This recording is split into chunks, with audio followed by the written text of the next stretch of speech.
Welcome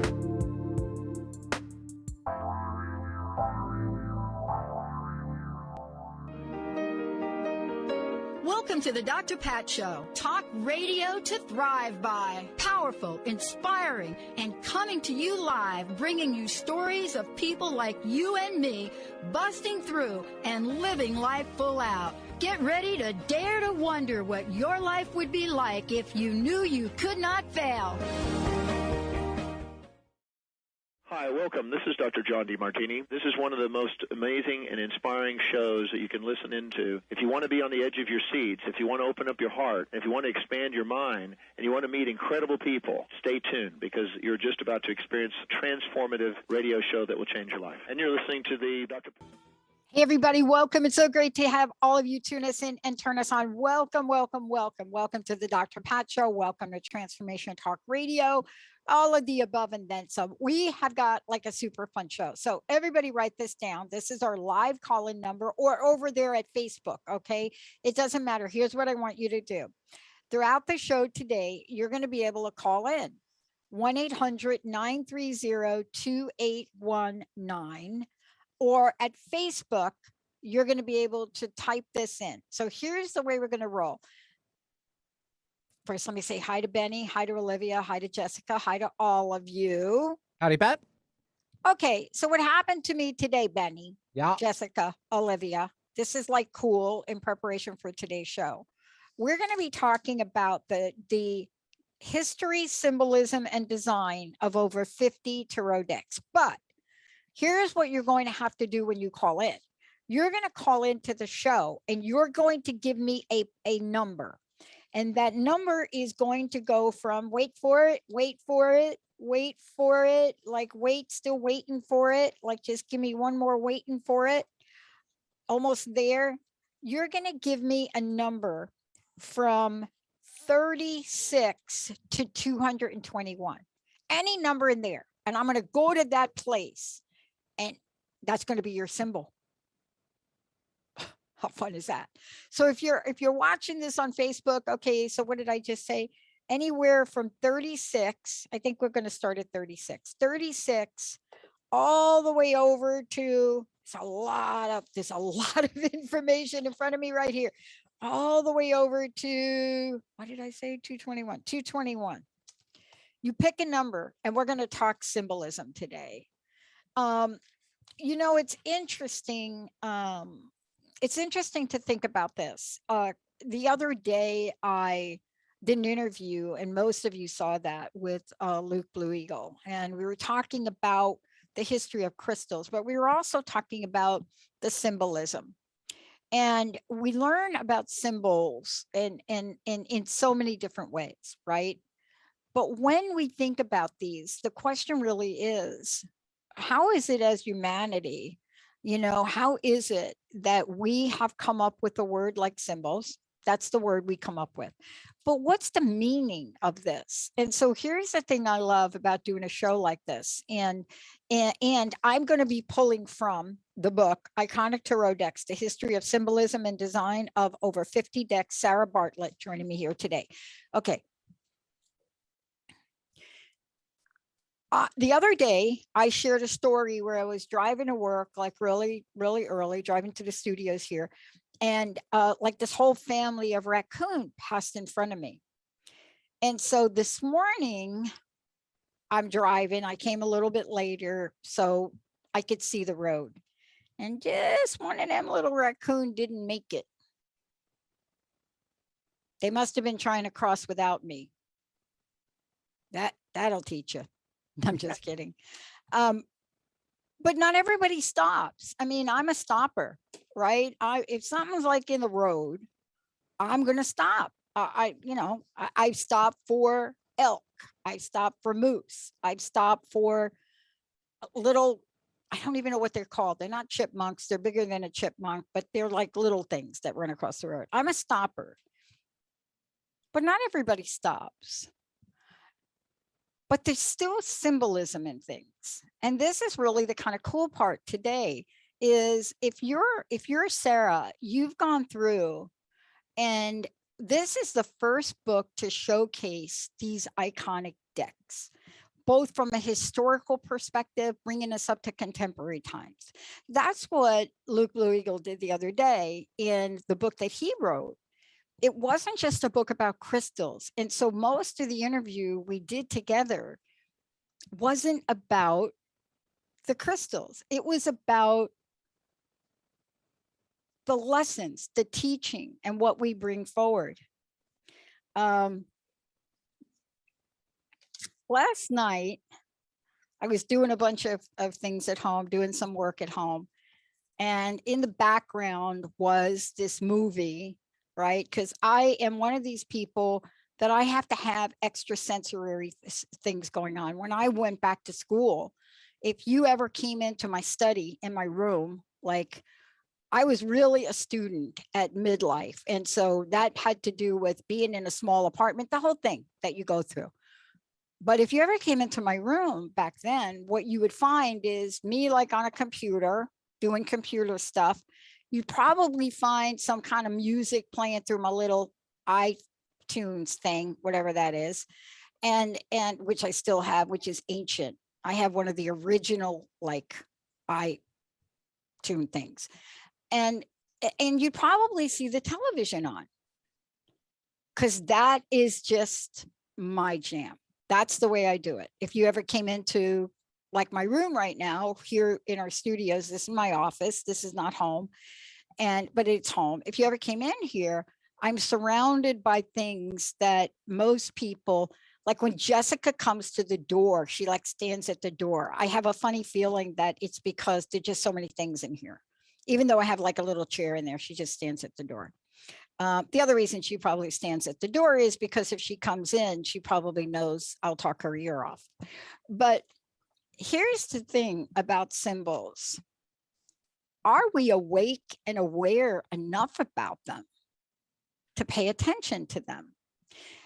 And so I'm watching, there are two things, right, that I was really struck by. I'm really struck by these sound bites now. Having been doing this for a while, if you'd have told me a bunch of years ago, man, Pat, you're going to be so attracted to sound bites, right? So what's a sound bite?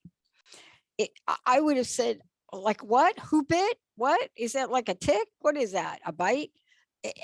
I would have not, absolutely not have understood what you were talking about. But, you know, it's interesting the way things set us up. This morning, I did a pre-record with Courtney, and I was really struck by this, Courtney Cottrell, which you're going to be hearing. And it is about setbacks. And so in 2 days, here's what I've heard message-wise, right? This is interesting for me. If I'm awake and aware enough, I'm taking, let's just say starting with Sunday to last night. How many things have I heard? Meaning how many things, messages, sound bites, how many things have showed up to make me hit pause for a minute and then ask myself the question, what you trying to tell me? What are you trying to tell me? What are you trying to tell me? So here's what's interesting.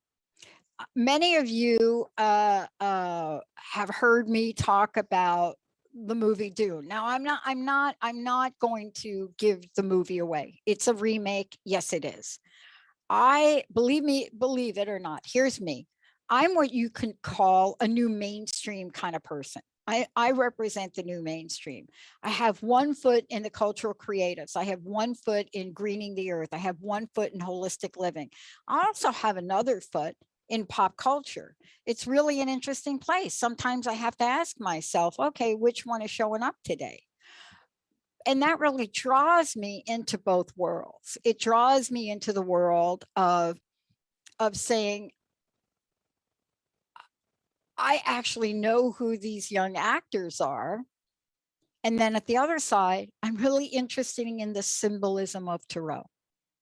And I love being this because it's a student. But here's the question. Are you all seeing, to take it from a line from Silver Lining Notebooks, are you all seeing the signs? Are you seeing the signs? Do you know what the signs are? Are you seeing the signs? You know, this morning with Courtney, we were talking about how setbacks are really a setup.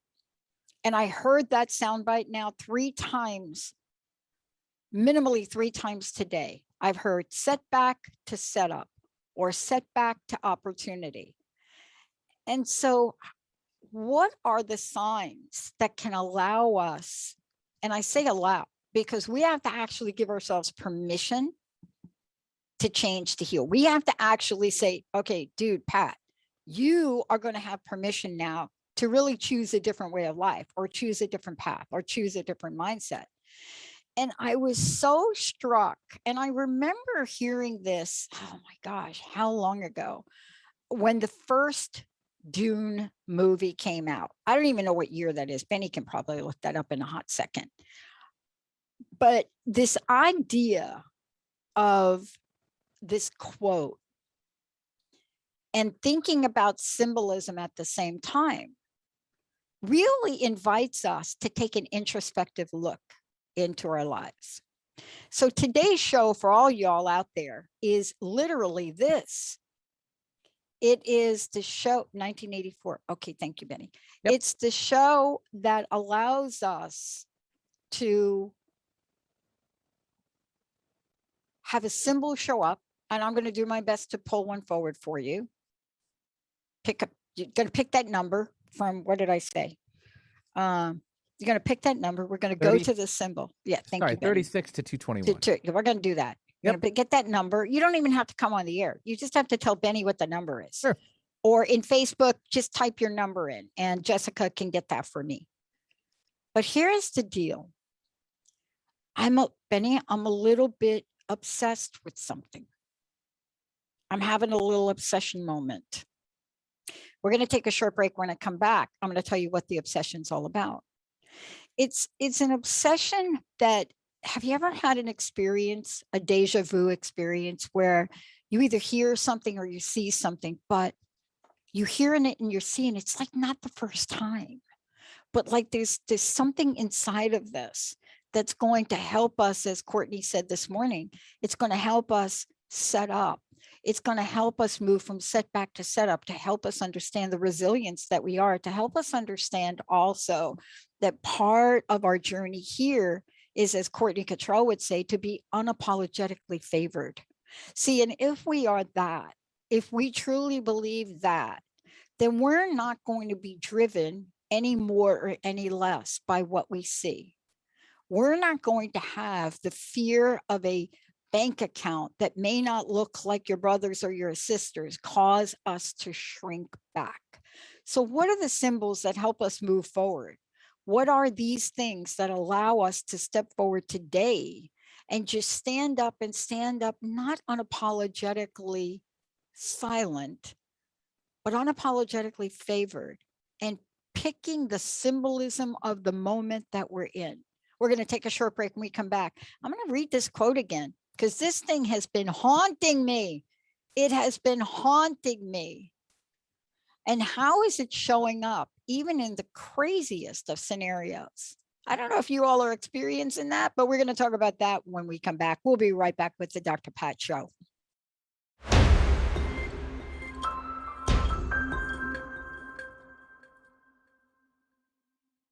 Hey, everybody, welcome back. It's so great to have all of you tune us in and turn us on. We're talking about symbolism today. And for those of you out there, I'm still going to give a copy away of the iconic tarot decks, The History, Symbolism, and Design of Over 50 Decks by Sarah Bartlett. I mean, the book is filled. And the reason that I said, if you really want to have a reading today about this, easy to do. 1-800-930-2819. Call in and just give us a number. You don't have to come on air, but if you want to, you can. If you're watching on Facebook, just give me a number. And then we will go to that page and we will find out exactly what that card is, that symbol. Now, some of these I will tell you is very fascinating to me as I went through the book, and I'm not sure if Olivia's got copies of the book to show, but you know, what I love about this is, first of all, there are different decks. So let's just say that. And there are nuances and differences in the decks. And Benny, you and I were talking about this before the break. So just to set the record straight for everybody, because I just got a text message from someone. Let me be clear. Yes, I will correct myself. there are differences between, and let's talk about Dune, because Dune, the movie, is a book. It is a Frank Herbert novel. And for those of you, and I just want to tell you a little bit about my experience with this when this novel first came out. It came out in the 60s. And it was, in some circles, it was, okay, maybe you should read it. It didn't quite achieve that level of, let me just call it cult, pop cult. And what does pop cult mean? It means that something has so fascinated people that they begin to follow it unapologetically. How have we seen it?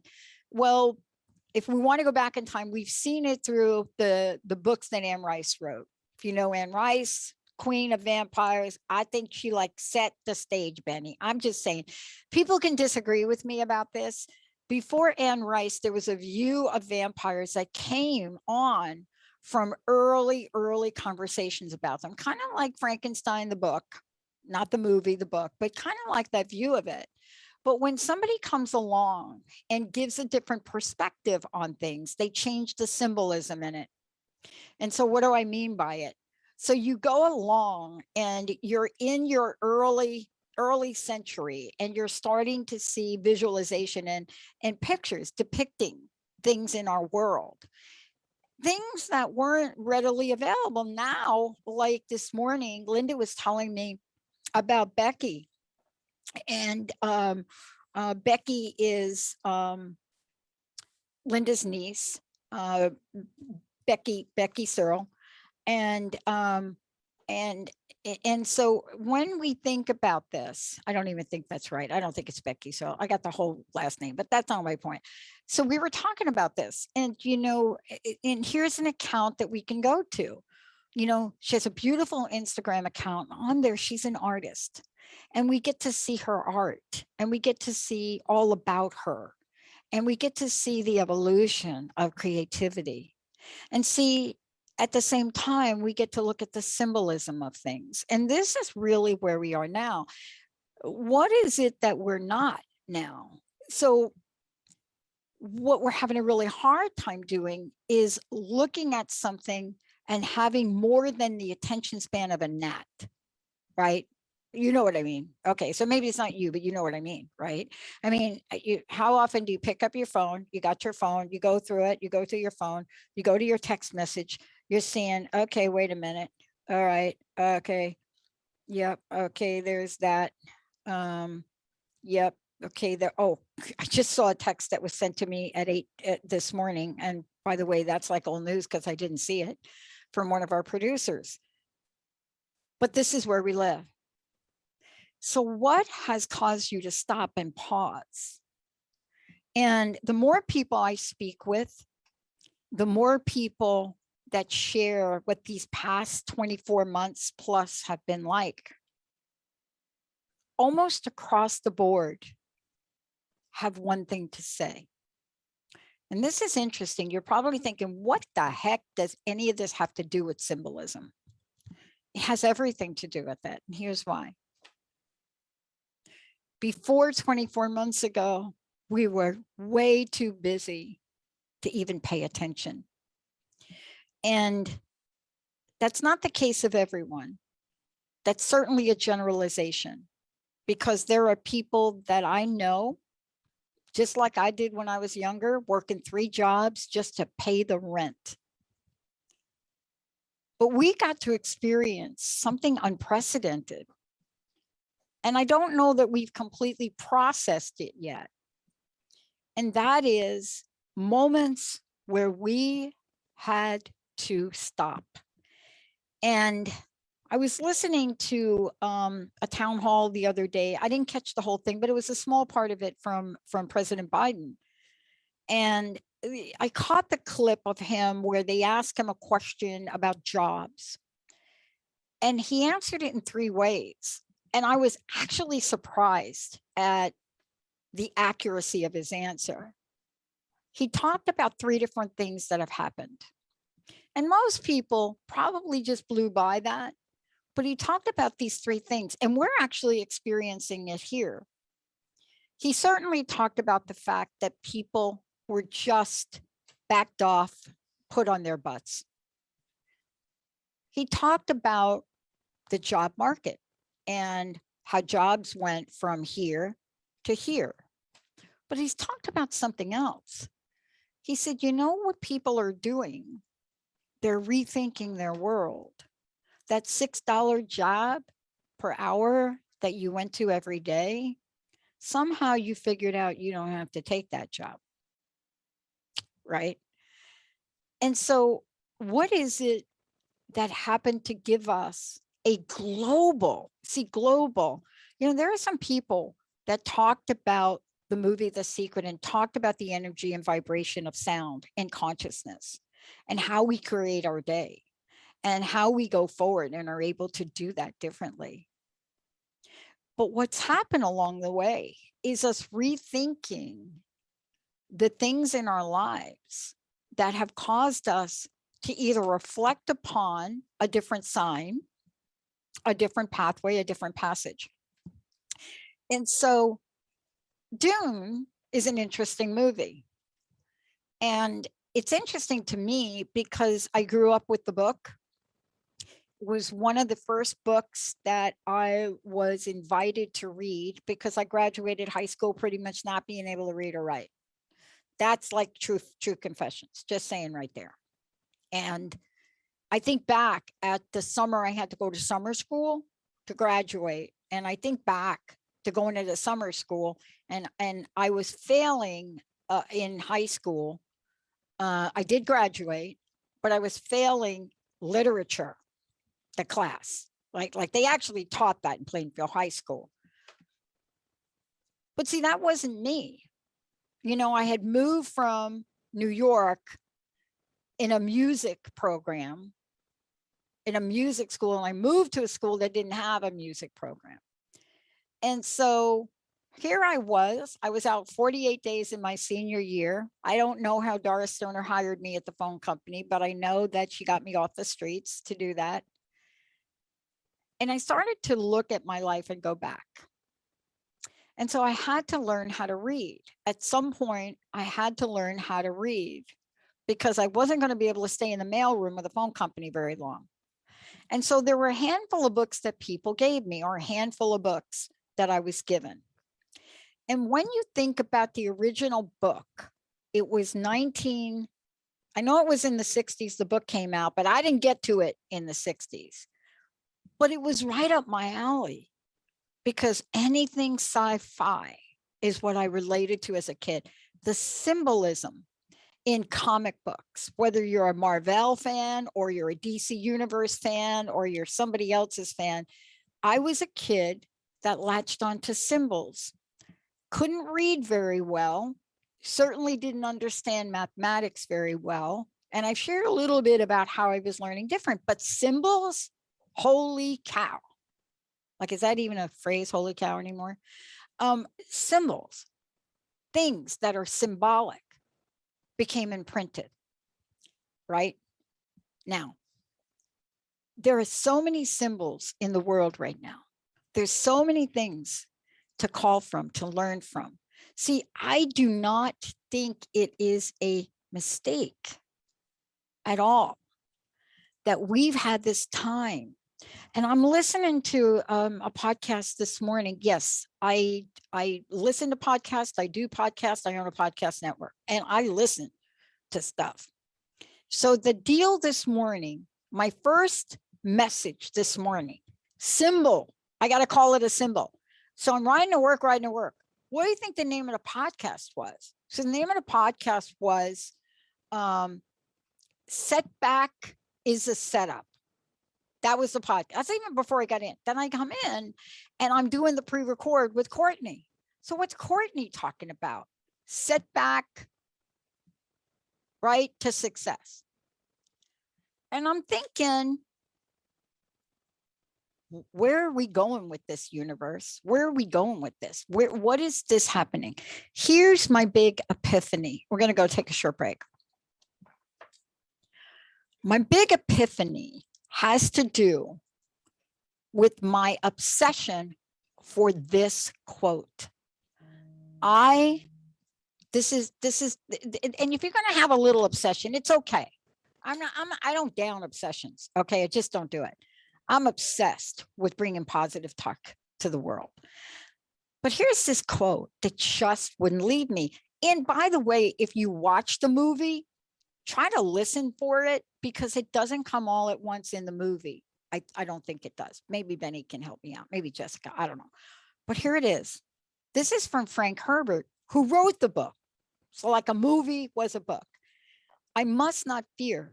Fear is the mind killer. Fear is the little death that brings total obliteration.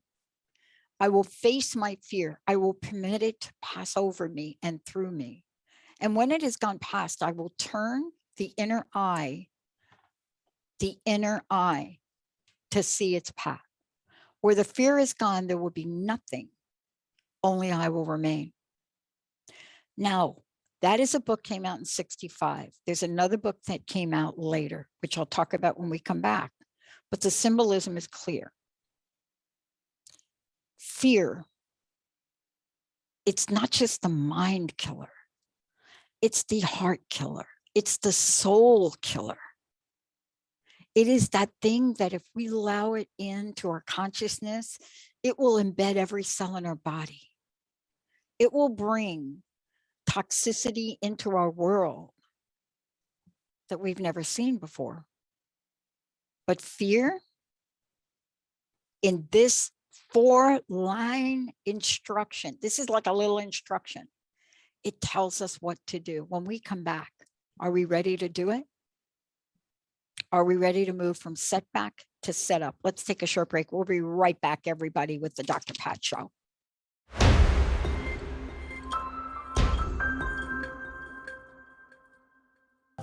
Hey, everybody, welcome back. Welcome back. We're talking about symbolism. We're talking about what has happened in the past 24 minutes, at least for me, to change me a bit. And there are 3 things that I can talk about, and I consider them symbolic. Let me just say that. I consider them symbolic. Let me talk about something symbolic that I do in my life. I don't know why I do it. Don't know where it started. I don't know when it started. But there's this little thing that happens to me. So if you ever see me come in and do a show, right, Benny? And I come in and my hair is pretty much not even like that on the side, not like that. Like my hair is really cut close to the scalp, like pretty much like a Sinead O'Connor deal, right? That's because somewhere in my history, or my friends say it was my past life, somewhere along the way, that when I get to those moments of having a setback, as Courtney called it today on the show, there's an action that I automatically am drawn to do. I don't think about it. I don't think about, oh my gosh, you're going to have to be on video. Oh, like, and so this started to me early on in life, but then became more pronounced as I got older. And when I lost the job at the phone company, which was pretty much my doing, right? I mean, I just was not going to do something that felt so wrong. And it was at the time, like the Sinead O'Connor time, right? Which I said to Benny, I think is one of the saddest songs ever written. You may disagree, but it is just, and you know that song didn't come from her, it came from Prince, but he didn't sing it. He gave it to her to sing. And it's one of those songs that when you hear it, you just can't, it's haunting. But it was an interesting time. And I remember going into my last large auditorium role in the phone company. Everybody's in the auditorium. I'm an executive. I'm sitting in a row with a lot of other people, and I walk in. And by the way, my natural color hair is what you see when this grows out. And it is dark, and it is not gray, or it is not white. It is dark. That's one of the things that, you know, I picked up from my dad's side of the family, and probably will have a little gray in it now, but it's pretty much, we stay like dark head. And walked in, And I had just gone down to 8th Avenue in New York. And I just went down to the East Side, and I walk into a hair cutting place, and it was Russian owned back then. And I walked in, and I talk about Igor. I know that wasn't his name. That's what I called him. Walk in, sat down in his chair, and I said, take it all off. Now, if you knew me back then, I had really like hair. And as I was younger, I had really long hair. And if you see any of the pictures of me with Sam playing table tennis, you'll see it. But that was symbolic for me. See, symbol, that's what we're talking about today. That was symbolic for me. And what I've discovered is I'm so drawn to following the signs. I just love that line from Silver Lining Playbooks with Jennifer Lawrence and Bradley Cooper. If you read the signs. So here's my message for today as I look at this beautiful book, you know, by Sarah and the history of symbolism. And I think about the signs. If we read the signs. So I opened the book. I shared a couple of things with you. 2 shows this morning about turning setbacks to setups. And the setups are for success. Listen to the podcast all the way into work today. And then I have to ask, God, spirit, universe, goddess, life force, energy, what is mine to do? What are you telling me? And when I do that, I get an answer. I get such a strong answer that I put it in our team calendar. I don't think anybody saw it in the team calendar except Linda. And she said, what does that mean? Why do you have stay the course in the calendar every day? What the heck does that mean? Stay the course. I said, I don't know, like STC. I don't know. Is that good? Stay the course. Well, what does that mean? What does that mean to you? I said, just means stay the course. What are the symbols showing up in your life and what do they mean to you? So what is it about a book I read? And if you think about this book, Dune, just one book. But if you think about this book, and I'm by the way, I'm back rereading it and I have the audio version of it because I've been so drawn to this after watching the movie. I was so drawn to the symbolism. There's so much in here. So much in here for me that I have to read things a couple times. Like when I bring people on the show, I read their books before I bring them on, and then I have their books in front of me. And so what are the signs you're paying attention to and what do they mean? So here's what I've learned about symbolism. One, if you have a sign, process it yourself before you process it with anybody else. That's like rule number 1 for me.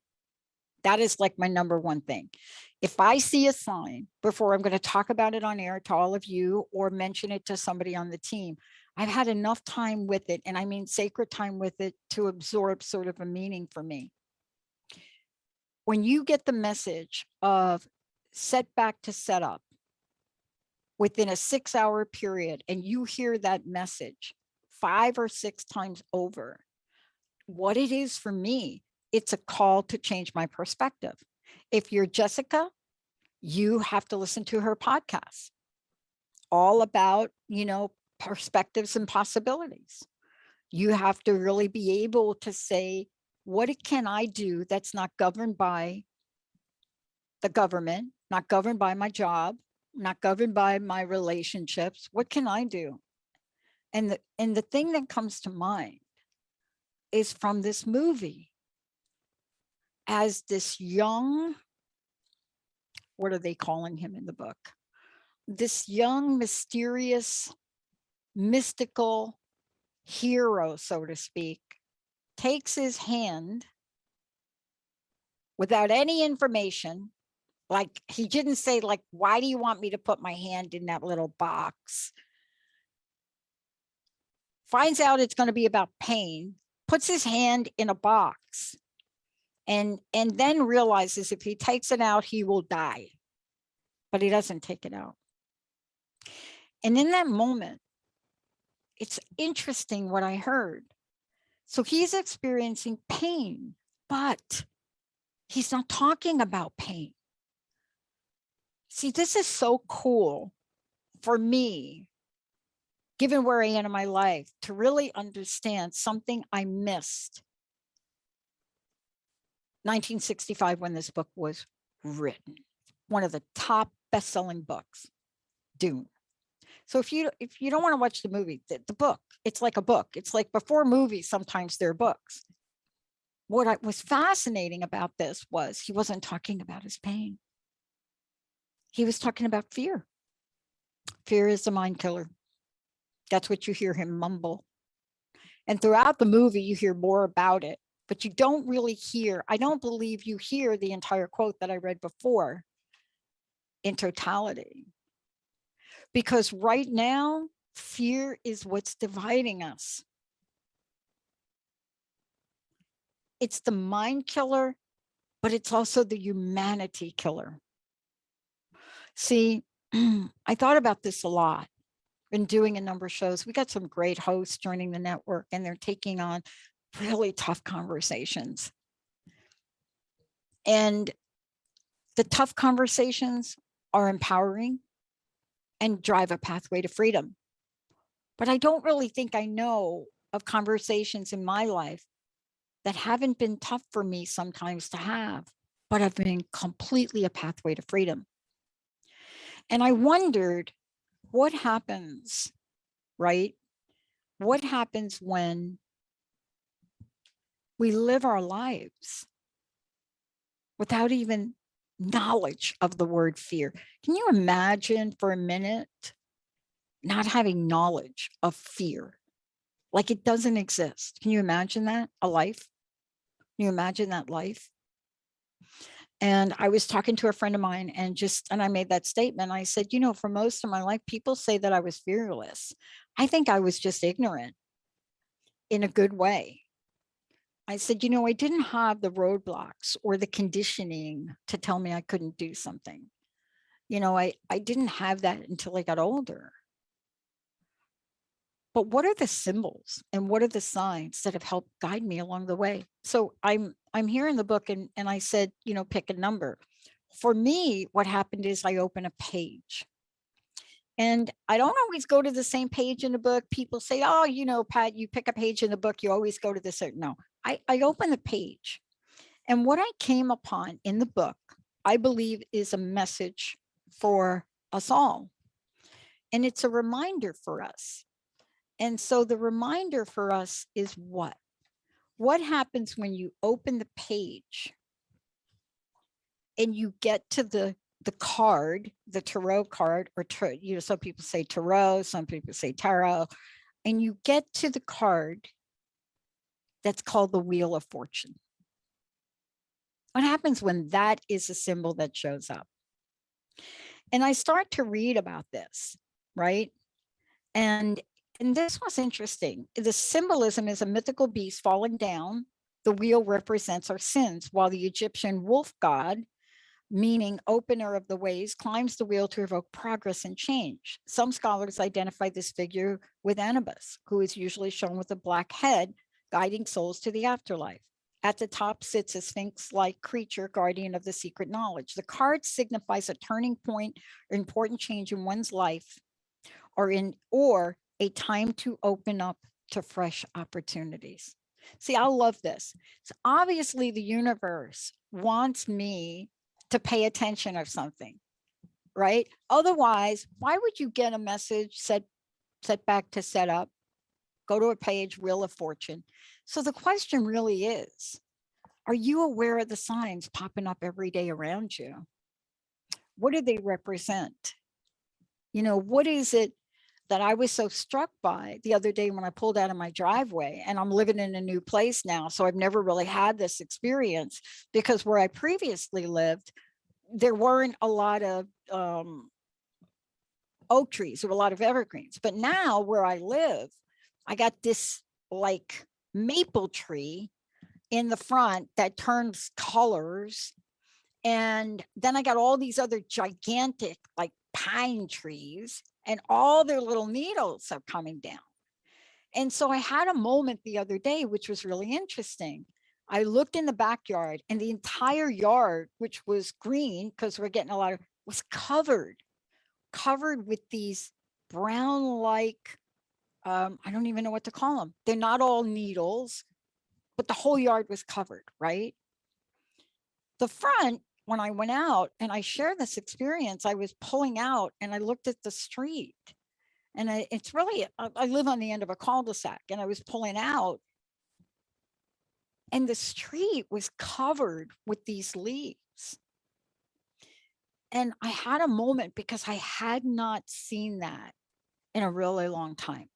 I'm from the East Coast. So if you're from the East Coast and you live places where you have trees where their leaves come down, all you think about is, I got to rake them. I got to get them up, right? But I haven't had this experience. And I was so struck by this. I was so struck by the change of seasons. When I step back later on today in my meditation, and when I'm talking about symbols, right? And I'm talking about different things that show up, am I going to be open enough to pay attention to them and do anything? Here's my discovery about this card today, and about the other card that showed up. And I love that she represents in this book different cards. She also, Sarah Bartlett in this book also talks about Anne Stokes' Gothic Tarot. And so when I go and I look at this, I go to take a look at this other art, this other representation, and pull, and the pages about the Queen of Swords. So are you willing to take 15 minutes out of your day and stop and see what symbols have shown up for you? And what have I learned about symbols? Here's what I've learned about symbols. First of all, don't judge them. You know, for a really long time, if you keep pulling the ant card out of the medicine book and you keep thinking, why couldn't I pull an eagle? Read what the ant's about, right? So if you can step back today, just step back and take a look at all of the messages that are showing up for you. If you're looking for a job and you're on the job hunt, what are the signs that you're seeing to guide you to that perfect job? How about a relationship? There are signs, there are symbols all along the way. And yet we feel so alone sometimes. We feel like we're taking and trudging this road of destiny by ourselves. And all around us, there's so many messages that are coming forth, right? And so swords reflects our struggles with our thoughts. I'm just going to read it. Swords reflect our struggles with our thoughts, beliefs, and reactions to others. Even though the queen has regret, she has acquired enough knowledge to stay strong in the face of disillusionment. Wheel of Fortune and Queen, right? Setback to setup. Opportunities. The message that I got today, there's a punchline to all of this. Getting just hit over and over and over again with quotes like fear is the mind killer. And there's so many more. But here's the thing that I stepped away with today when I reflected on all of this, including my little raccoon friend that didn't make it across the road. What if everything you needed?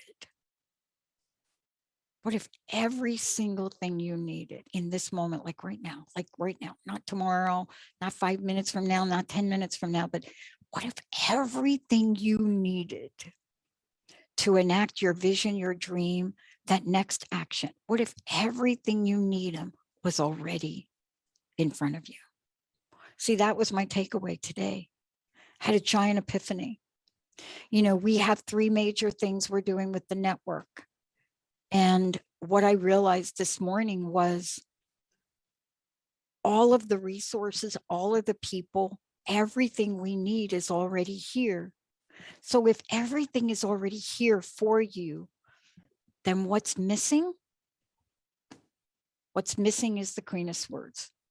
What's missing is your belief, unwavering belief that everything you need for your life, for happiness, for the job you want, for the success you want, for the health you want, for the health of your family, everything you need is already in front of you. It's already there. The only thing that stops us from seeing it is believing that one thing. And Jessica and I just went through this yesterday in a couple of ways. We looked around at a couple of team members and we said, it's already here. You know, we're going to put a job post out for one of our sales and marketing positions. And we realized, wait a minute, we already have somebody here that could do that. Or we're thinking about, you know, how can we enrich the experience to you, the listeners? And we look around and we say, wait a minute, we have the skills to introduce images in our videos, to introduce sound bites, to introduce footage, to introduce, do this, to make it a better experience for you. We already have it. So today's lesson in all of this is fear is not only the mind killer, it is the soul killer. It is the heart killer. It is the thing that will stop you from taking that next step and applying to a school that somewhere in your mind you don't think you're ever going to get in. Because if I would have had that fear, I would have never applied for the schools that I applied to. My ignorance in what it took to move forward in life has helped me in so many ways because it was uncrusted. And I look back and I said to Linda the other day, I said, you know, if I'd have known then in 1993 and 94, what I know now about the academic system in the United States, I wonder if I would have applied to those schools. But see, the laws of the universe, God, spirit, what you believe, is already carved out a pathway for your heart's desire. All we have to do is match the strength of unconditional faith and unwavering belief in who we are. That's how we change the world. And you may think you have no power. You may think you're an individual person. But I will tell you this, one person changing a perspective and moving from hate to love triggers a ripple effect for another person to do the same, and then another, and then another, and then another. That's the invitation I want to leave you with. So today, please look for the symbols that will make the journey easier for you. I'm Dr. Pat. We're going to take a short break. We'll be right back with the Dr. Pat Show.